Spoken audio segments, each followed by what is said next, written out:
Yeah. They're pretty cool. Awesome. So I think people are starting to join already. So we can get started with our discussion. Um, Very good. So hello everyone. My name is Tukan. I am the CEO and co-founder of LeadSift. Today I have with me two guests, David, David Crane. He's the VP of Marketing at Intensify, and Eric Gruber. He's the CEO of Personal ABM. Welcome to the webinar, guys. Thanks for having us, Tukan. Cool. I know, David, this is your second appearance on our webinar, so thank you for that.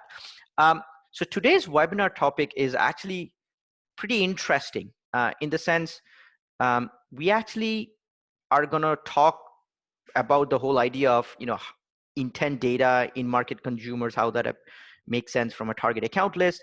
But we are going to reveal some very specific data points that we found out based on an experiment that both Intensify and us we did, and we're going to talk about those findings, what it means, and what it means specifically to a marketer.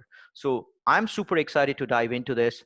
But before we get started, if you guys want to give a quick introduction about yourself, what your company does, starting with you, David, and then Eric, and then we can take it away. Sure. So as Tukan said, I work at Intensify, which is an intent data software and solutions company, really focused on making intent data more actionable and impactful for our B2B marketing and sales teams. We kind of do this in two ways. First, by layering multiple complementary intent feeds onto our own proprietary data. We provide our customers with a broader, more precise picture of target buyer needs. And secondly, we make it easy for B2B marketers to act on insights through our turnkey demand gen, content syndication, and programmatic ad solutions. Awesome. Cool. Eric? Well, Tukan mentioned, I'm CEO of Personal ABM, which is account-based marketing. But we take it a very different approach than what most people think about. A lot of times it's at the top of the funnel. Where we like to focus is on how are we going to get those intent needs, those opportunities, all the way to revenue. So we focus on the complete buyer journey, especially with those tier one accounts. So we make it personal, where we speak to the human buyers versus speak at everyone. Cool. And we are going to talk about some of those tier one accounts during the presentation today. So let's to dive in, right? I guess the first question, I mean, we're not going to talk about what is intent data and all that stuff, but this question, I guess, intent data is super hot. It's very popular. It's providing results, but from a marketer's perspective, and I guess I'll ask you, David, first, why should a B2B marketer care about intent data? Really, it's about efficiency, scaling business while using fewer resources. And it's really increasingly difficult to get your messages to resonate with the right prospective buyers today. And intent data can really help with this in two important ways, as you have on the slide right here. But first, it helps identify which companies are researching solutions related to yours, and therefore more likely to be in a current buying cycle. So you don't waste time and resources on companies who aren't actually looking for your products, services, solutions. Secondly, and this one is, I think, forgotten or neglected more than the first one, it's that intent data can tell you what those in-market companies are actually researching, so you can better customize your messaging to fit their pain points, challenges, and needs, which in turn results in higher conversion rates, pipeline, and revenue. Mm-hmm. That's great. Eric, in your experience from an ABM perspective, why do you think someone running an ABM program cares about intent? Because to me, you need two funnels. You need two journeys, two funnels. I don't like saying funnel because I think we're past marketing funnels now, but you need one for the short-term growth. You need one for the long-term. The long-term is those accounts that are status quo. They don't know they need you. Well, I'm going to get the bigger deal sizes out of those because they don't have those predefined needs. It's also a longer sales cycle. When I have the intent data, they're in market. They have needs already right now. It's a smaller deal size, but it's revenue that can happen in the short term. So that's why it's important. So I have my short and my long term taken care of. I see exactly why an account is in market. Mm-hmm. I start to uncover from there and see, okay, what is going on? Why is there intent in the first place? I have a good understanding of that company for me to, as David talked about, that customized messaging, customized Mm-hmm. content that Yeah, speaks to them, where I'm relevant because I know what they're looking for. got it. And I have to find out why. Cool. So those are two great reasons for using intent and talking about efficiency. So the number one thing that you said, David, like whenever someone thinks of intent, is really becoming more efficient and knowing which are the accounts that are researching about your solution at the right time. Like if that is the number one goal, we decided for the report that we did and we're going to talk about is digging deeper into that specific point. Now, this is something that we found interestingly enough. What we found was there isn't actually a lot of literature around what percentage of your total addressable market or your target account list is showing buying intent. Everyone says, prioritize your target account list based on buying intent, but really how many of them are showing intent? Just because you have companies that are fit in your target account list doesn't mean they're all looking to buy your solution or a competitor solution. So that's the question we wanted to answer. And the only thing we found was by this report in 2015 published by Sticky Branding, and they said is 3% of your target market at any given time is in the lowest of the funnel. They're looking to buy. The rest are middle to top funnel, and about 50+% are not even aware. They might have bought a solution. They don't really need you. They don't have the budget or whatever. So that's the question we want to answer in a data-driven way. There is this, I think, quote by W.H. Edwards where he says, in God we trust, everyone else bring data. So that's what we wanted to say. So like, okay, intent is good, but what's the scale of it? So that's where we, dug deeper. This slide outlines the high-level overview of the experiment we did. By the way, we published a white paper around that with all the detailed finding that some of it we're going to cover. There's a ton more data. We'll send a link to it, especially for people that have registered or attending. Feel free to download it.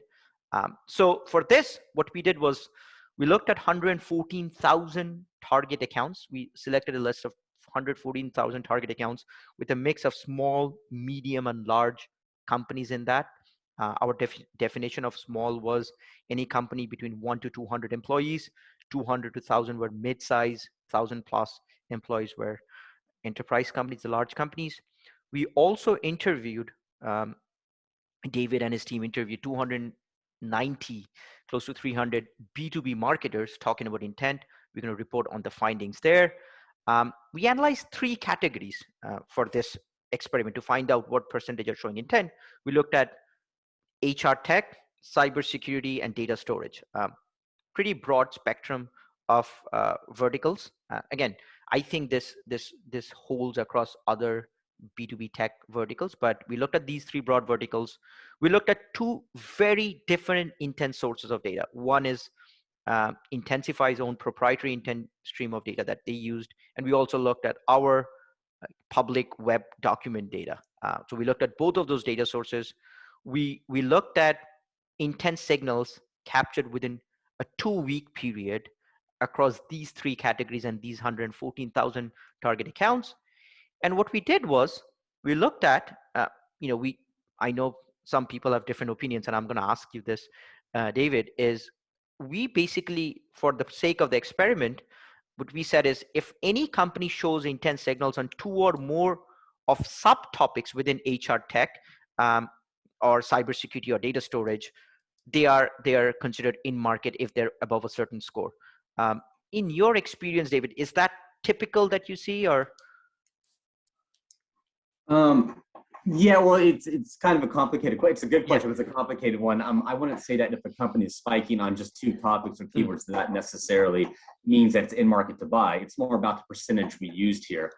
These are 2 out of 5 selected topics. So we limited to 5 topics here. It's not 2 out of 200. 200 or something like that. Yeah. If we track, say, 20 topics for each general category, I would say that you want to see more than spiking on two topics. Mm-hmm. But more importantly, I think we should all keep in mind is you want to look at the signals in the context of your total account list and rank accounts based on the aggregate intent score. So it's not just about all these are in market, but every marketing team is unique. We have different industries, value props, business models, et cetera. And this will obviously affect how many intent topics you monitor and what you can expect an in-market account to be spiking on. Yep. That said, 2+ topics out of 5 possible is a good indication of buyer intent. Yep. That's actually 40% of the topics Exactly. that it can be from. Yeah, yeah, and that's true. Yeah, so that's what we use as a baseline for defining lower funnel intent. So with that being set up, let's get into the data. Let's look at what we found. So the number one finding, and I think if there's one metric that you take away from this whole thing is, at any given time, on average, 7% of your target market is in market. That's what we found looking at both our distinct intent data sources. That number can vary a little bit, plus one, few points here or there. But on an average, across all the different verticals, all the different company sizes, we found 7% as a number, which is almost double of what the sticky branding thing said. And back then there was no B2B intent data was not that big. So I think this is a key thing to understand, and it has a lot of implications downstream in your ABM strategies and things like that. Just because you have 1,000 target account doesn't mean 700 of them are gonna be buying intent. Roughly maybe 70 to 100 of them are really lower funnel. So this question's for you, Eric, on this finding. I know you guys help other clients execute on their ABM strategy a lot. Does this number look in line? Were you surprised seeing this number of percentage of companies in their target account is showing intent? The number we usually go by is 3 to 5. So Okay. based on what you said is sticky branding. There are other even sales books that would normally say that 3%, 3 to 5% is open to buy, is looking and ready to buy. Then there's another about 7% that is open to buying. They're not really looking, but open. Mm-hmm. So it is definitely higher than I'm not. So it is always surprising there. Got it. Cool. So well, now you can refer for if someone is using B2B intent, the number is 5 to 7% maybe. So change in literature. So the other thing we found out was, larger companies with 1,000+ employees had on an average 5 times the number of intent signals per company compared to a company that is less than 200 employees.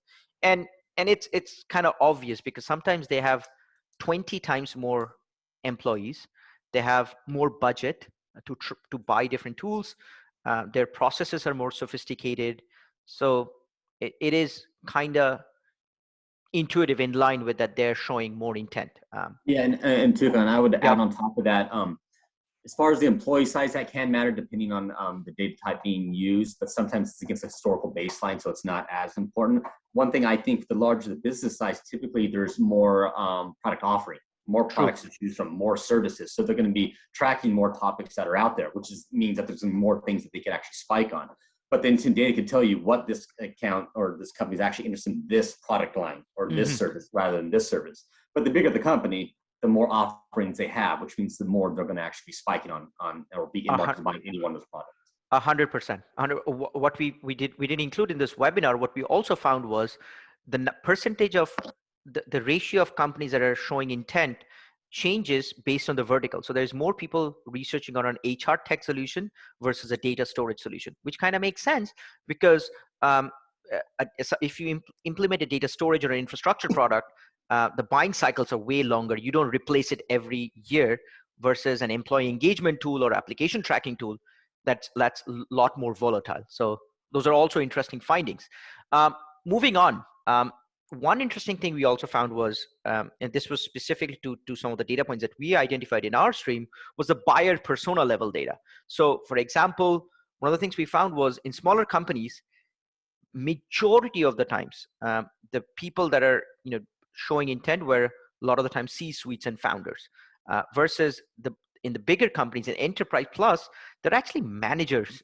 Those were the people that were showing intent. I mean, the person who would be signing off the check might be a VP or a CFO, but the people that were showing intent were a lot of the times mid-level managers. Question for you, Eric. How does this kind of information help in an ABM strategy?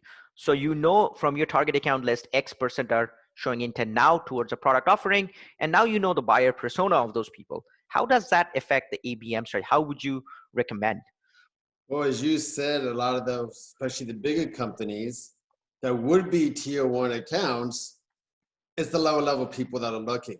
So now most companies out there put these people into a marketing campaign, and it's a one-to-many. It talks about your product or solution. What I like to do is really figure out and segment who those accounts are, which ones are my tier ones, and then uncover why. Intent data to me is it should be a springboard. It's not something to react to, just respond. Oh, I know they're searching for X, Y, Z. They're looking for HR tech. So I'm just going to give them the content around our product or around our solution. It's now, to me, needs to be about finding out why. What is going on in that company? Why do they need HR tech? Mm-hmm. Are they growing? Or do they get growth funding and they're going to need more people? What is their business vision? Align with the vision, and then you could find yourself and talk about, here's what companies aren't thinking about, because I want to educate them on the unconsidered gaps, the impacts. And when I go now, I'm going to go start the managers, get insights, but I'm going to go higher with insights I've learned. And that's why I have to understand why, because I can't just go to the VPs and say, I know that your team is looking for an HR solution. So what? Yeah. It needs to, everyone else is responding that same way. It needs to come in. I know you. I know what you're looking to do. I understand your business vision. Here's what they're not thinking about. Mm-hmm. That's taking a differentiated approach. 100%. So now it's personal based on them, not what they're searching, but why they're searching. Fair enough. This is an interesting and maybe a controversial one, David. If intent data is that good, if it can help with efficiency, what we found in the survey, talking to 300 B2B marketers, is that 65% of they say that wasted time and resource as a big cost for them leveraging intent, and the other thing is 2/3 of them find it difficult in actioning intent. Why is that? Like, what do you think? You kind of actually mentioned that finding 7 kind of informs finding 6, but so this 65% stat really comes back to an earlier question in the survey that we asked marketers concerning their biggest challenges with the use of intent data. And what we found was that 1, verifying the accuracy of intent signals was a big challenge, and 2, acting on resulting insights is creating a huge problem as well, as you have here. With regard to the verifying the signals, this wasted time and resources is really likely due to the fact that in order to verify signals, you must corroborate them against other types and sources of intent data. This, of course, means that you have to aggregate multiple data sets and compare them against each other, and that creates a lot of legwork, wasted time and resources. Got it. And regarding the problem making the data actionable, I mean, let's keep in mind, intent data is a relatively new product. And teams are still learning how best to use it, and that requires some time and resources as well. What we can take away from all this is that marketing sales teams really need solutions that kind of automate the aggregation of multiple intent data types and then can convert those strongest signals into demand generating actions. Now, the big enterprise companies, I can think like SAP, they have whole teams devoted to doing this for them. To aggregating all these data sets, layering them, analyzing them, and figuring out where to pipe the insights to be acted on various point solutions. Most companies don't have those resources, and so that's why LeadSift and Intensify, that's why we work together and we're creating solutions that automate these processes for our customers. Let me ask you this question. I think one of the attendees, I think I saw her name here. I spoke to her, to them before, and one of the questions I asked was around the messaging perspective. Is like, now which companies are showing intent on what topics, so you can craft your message, whether it's an ad you put in front of them or you get your SDR to reach out with the content. And the challenge that they mentioned was, we don't have that level of content written out for specific intent topics, the subtopics or topics or keywords that they're showing intent on. So it's the idea in theory makes sense, but we just don't have the resources to create content and then do it. Do you see that as a challenge? Oh yeah, and I had the same conversations with prospects and customers as well. And a lot of it goes back to kind of the basics about creating a content map, auditing all your content, where it fits in regarding certain personas, where it fits into the demand funnel, and then kind of creating in those same columns for various products, demand funnel stages, you assign topics and keywords underneath each one of those. So right at that point, it's a manual trigger. You say, okay, they're spiking on these topics. That means they're very early in their buy cycle. Specifically, if they're spiking on topics specific to pain points or challenges or whatever, that's early. If they're spiking on topics or keywords related to brand names, products, or competitors, whatever, yeah, that means that they're late in the buy cycle. So that means that you got to use it for these use cases. Right now, we don't have automated solutions for that. It's in our roadmap. It's coming. We're working to create those, so it creates automatic triggers for various use cases. Like, okay, so these companies are spiking these topics, these keywords. This goes for this use case, and it automatically creates an action for that. That's what we have down the road to do. We just don't have the solutions available yet, but it's a big concern. Yeah, and I just thought of it. Do you think sales enablement platforms like the Showpads and HighSpots of the world can potentially integrate intent into their solution? Because their whole thing is putting the right kind of content to the salespeople or in the salespeople's hand. Like, they might be able to action and automate this, right? I think absolutely that's a possibility. Yeah. It's things, as you know, everything's a little gradual. People have to get a better understanding of data generally before they can get into these specific types of features and use cases. Makes sense. Now, the other finding here that really blew me away with the survey was 88% of the people that you spoke to, the B2B marketers, said they use more than one vendors, and 1/3 of them said they use 4 or more intent providers. That is a staggering number. I mean, these are all larger, I guess, mid to large enterprise companies. Why do you think that is the case? I guess we touched upon that, but like, what's your thought with that? Yeah, and I was astounded at that finding myself. I expected a lot would be, 2, maybe 3 sources, but they're a huge number more than that. And as we discussed earlier, marketers are finding that they need to verify signals to ensure they're acting on the right ones. And that means corroborating signals across multiple sources of intent data. Hence, you need to invest in more sources of intent. And that's also why we're seeing that 20% overlap between intensifies data and LeadSift is so important. It says that these signals are likely more important than the others. But that doesn't mean that the others aren't valuable, which brings me to the second kind of reason that we're seeing all these instance sources being used by singular teams, is that no one source of intent data can cover all the research activities of your entire target market. I know you know this, Tukan, but if you're basing all your insights on just one source, you're missing out on all the other research that these target accounts are actually doing on other parts of the internet. All that data is valuable, but you should really prioritize those target accounts that are seeing spiking through multiple feeds. So tier 1 would be the 20% that are shared, and tier 2 would be the ones that are showing intent on one-off on each of those intent sources. No, that totally makes sense. And every intent source has a very different way of predicting intent.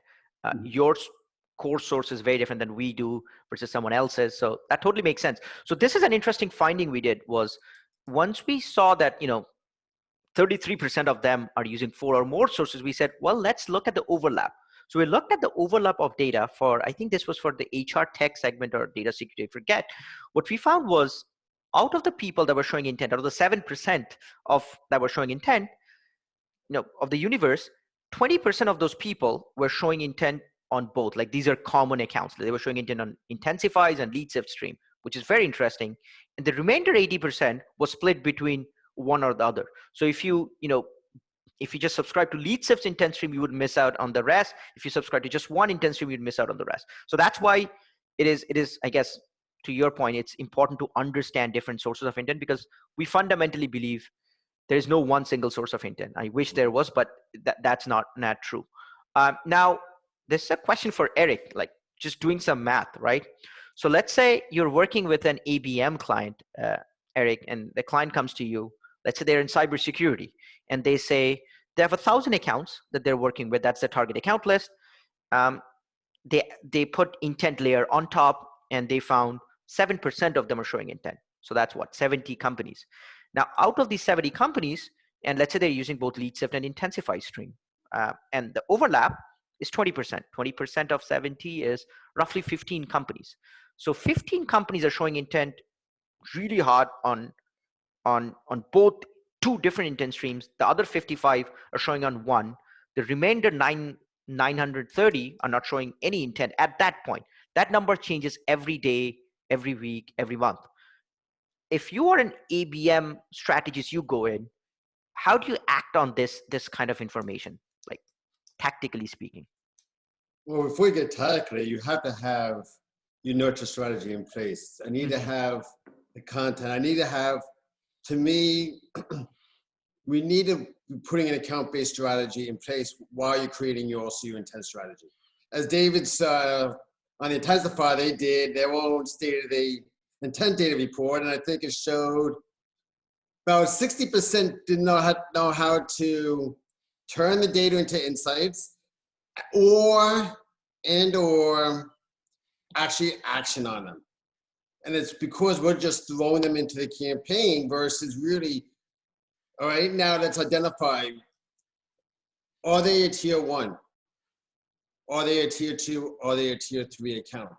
If I'm a tier 1, I'm going to be very personal. That's where I'm really going to look for the why. Why, what is happening? I am going to make profiles and content specific to those accounts, because those are the accounts that can provide us with the greatest revenue growth. Yep. I'm going to have it for the different journey. What if I know that where they're searching for competitors? I'm going to focus on where are the competitor specific gaps and how it's going to impact that business vision. A lot of times we throw out case studies, but most case studies do not support a selling conversation. It's, here's my challenge, here's what we did, a list of activities, and here's the results. But everyone has the case studies. But to me, it comes to the gaps and impacts. And that's why I say it comes to your strategies. Like, understand what are the gaps that you're filling? What is your real uniqueness? Not around your technology. It's about why you're doing something the way you're doing it. So let me ask. Understand that account. I'm making profiles, content, and messaging to that account. Yeah. I am driving engagement. I may start at the manager level, as you said. A lot of times the managers are looking. The VPs make the decisions, or the C-level. I'm going to get my insight, and I'm going to take that interaction, and I'm going to the next level. Yep. So instead of campaigning with a tier 1, I'm looking at interactions. And that's where we are very intimate. You're going to learn so much more from those one-on-one interactions that you're going to apply it to your campaigns. So now it's not about, I want to get a 20% conversion. It's, I'm bringing these accounts to revenue. That's what ABM is about. It's not about I'm getting accounts into the funnel. It's I'm going to get it to revenue. That's I know we're going to cover a lot of the next webinar on that. So yeah. So this is a perfect segue. Just one question for you, Eric, though. When you say tier 1, tier 2, do you mean tier 1, tier 2, tier 3s, or tier X? Is it based on some definition the client did based on an ICP fit, or should the tiers be based on the amount of activity they're showing on different intent streams or on different topics or different kind of signals? You can play that into your tiers. It is with your ICP, and the intent data comes into play with that ICP as well, because it is, you need an intent strategy and an ABM strategy to fit it. So it comes to play in both. Got it. You need to focus on, and it's not just company size. A lot of times ICPs are, I want company size. I'm taking it down to, for us, do you have product marketing? Do you have a CRO? Are you using intent data like Intensify and LeadSift? Are you using Terminus for ABM? where you're focusing on those advertising campaigns for ABM, where you have a foundation and now you want to take it to the next level to evolve what you're already doing. So your approach, it's that culture, the technologies. I look at everything for my ICP and see what does matches our clients. Yep. That's where I'm going to focus my time instead of treating every lead the same. Yeah. We have 1,000 leads. I'm going to put a lot of focus on those that where I'm seeing the joint, where both Intensify and LeadSift are showing. That's a very strong there for me. Now, what else matches? Yeah. But that's what I'm looking at as how we prioritize. We can't treat every lead the same. And that's what's happening out there. And it's why we're getting low responsiveness. Understood. Yeah, no, that totally makes sense. So that ends our content that we had to discuss for part one. I know we are doing one, Eric, later next week. So I guess for the attendees that are still around, questions, comments, as I said, this webinar recording will be shared. We'll also share the report, the findings we did, which has a ton more data. We are more than happy. Like, if you look at the data and if you're like, my industry is not captured, can you do the similar research and report on my industry? Happy to do that too. But yeah, any questions? I know we covered a lot of topic. It was heavy on data and everything. Okay, cool. So the question from the panelists: what's an ICP? Ideal customer profile. Sorry, we go gloss over some of the what is it called, acronyms. Cool. So one question that I have, I guess, this is a question for David. David, from an intent data activation perspective, I know there's multiple different ways to activate intent signals. Doesn't matter where you get it from, which vertical you are in. What are the channels that you guys are seeing that customers are using that are working the best? It's all over the place, from top of the funnel, just programmatic advertising, brand campaigns, through content syndication, third-party demand generation. So focusing on generating leads just from accounts that are being identified and marketed by the intent data. Lead and account scoring in your market automation system for prioritizing just what Eric was talking about a second ago. Content marketing. So as you said, the intent data shows you what these accounts are focused on, so you can feed them the right content, whether that's it through email nurturing or whether that's by customizing your own website. BDR prioritization, so they can know which accounts to go after, like going after that 20% shared and then going after just the one-off intent signals and so on. Then even and that goes through all the way to sales when they're having conversations, because these intent signals will change every week because these prospects accounts, they're going through their buyer's journey, so you can keep track where they are in their journey, so you can keep customizing your messaging, your conversations, and talk tracks of them based on the new signals that are coming in on a weekly basis. And even post-sale for customer success teams, you could see if a current account is likely to churn if they're spiking on topics and keywords that are competitor brands or products. So if they're really spiking on your competitor's product, features, branding, whatever, that means you may want to get on the phone with them to rectify any remaining issues. At the same time, not just preventing churn, but expanding current account investments by seeing if they're spiking on topics that are other solutions you offer, but they haven't quite yet invested in. That means it may be an upsell, cross-sell opportunity. Or a different office, like you might have sold the US. Exactly. The European team is showing intent now. So, exactly. So it's throughout the entire funnel. Our clients, we actually see greater impact with the intent data and ABM after the sale than before. They actually see greater impact with retention and expansion in acquisition. That's interesting. And because it's so undervalued right now, no one in the space, except for a few of us, talk about the use for customer success. Everyone talking about programmatic for one, or account prioritization for BDR, SDRs. But really, I mean, customer success, that use case for your current customers, that's a huge value. Huge. Yeah, I agree. Cool. This is great, guys. Again, thank you so much. And thank you every one of the attendees that I know we're just talking. There's a ton of webinars. Everyone's doing a webinar. It's all virtual.